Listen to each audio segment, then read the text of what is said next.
No. I heard the cry before I saw her, a sound so small, so fragile, it almost disappeared into the wind. But something made me stop. Something made me turn around. And there she was, a tiny gray kitten sitting alone in the pouring rain, staring at me like I was her last hope. I was on day 17 of my solo cycling journey across Europe.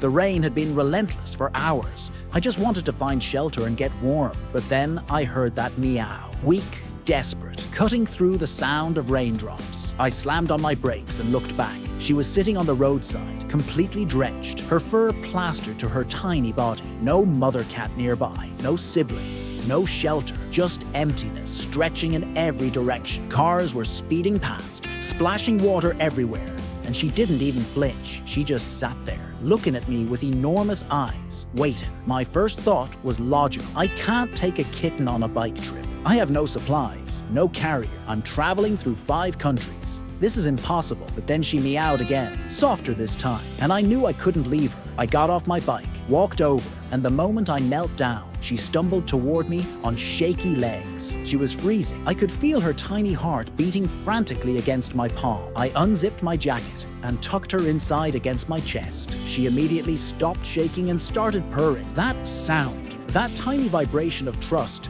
changed everything. I named her Nala right there on that rainy road. The first challenge was figuring out how to carry her. I had a front handlebar bag for my phone and snacks. I emptied it, lined it with my spare shirt, and gently placed Nala inside. She peeked out, looked around, and then tried to climb out immediately. Within minutes, she had scrambled up to my shoulder and perched there like she'd done it 1,000 times before. And that's where she stayed. At the first town, I stopped at a pet store. The owner stared at me. "You're cycling across Europe with a kitten on your shoulder." I shrugged. "I guess I am now." I bought a small harness, kitten food, a collapsible water bowl, and a tiny blanket. My budget was tight, but Nala needed these things more than I needed a hotel room. Getting her a passport and microchip took 3 days and cost more than I'd planned, but it was worth it. Nala was officially my travel companion now, legal, documented, and ready for the journey ahead. What surprised me most was how quickly she adapted. I thought the noise would terrify her.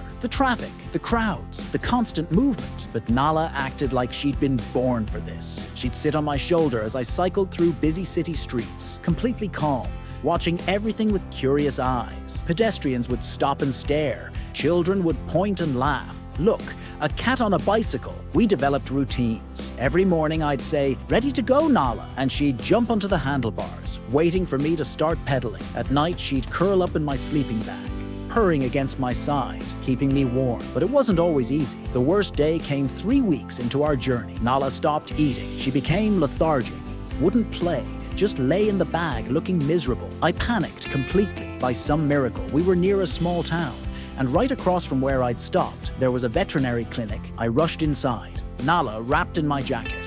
The vet examined her immediately and diagnosed a simple stomach infection, treatable, not serious. But I needed to be more careful about what she ate and drank. That moment terrified me.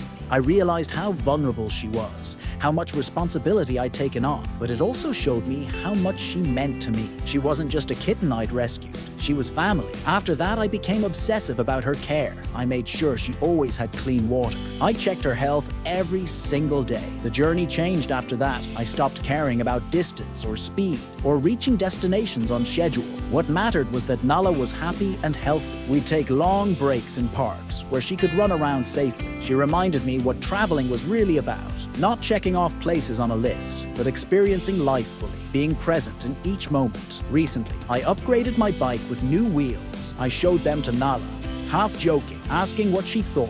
She studied the wheels carefully, like a true critic, then jumped straight onto the rear rack and sat down. Her way of saying, "Looks good, let's keep going." We still have a long road ahead, more countries to cross, more adventures waiting, but I'm not worried anymore because I'm not traveling alone. I have Nala perched on my shoulder, watching the world with me, reminding me every single day that the best things in life happen when you stop and listen to a tiny voice calling for help in the rain. If this story made you smile, don't forget to subscribe, like, and follow for more heartwarming stories. Thanks for watching.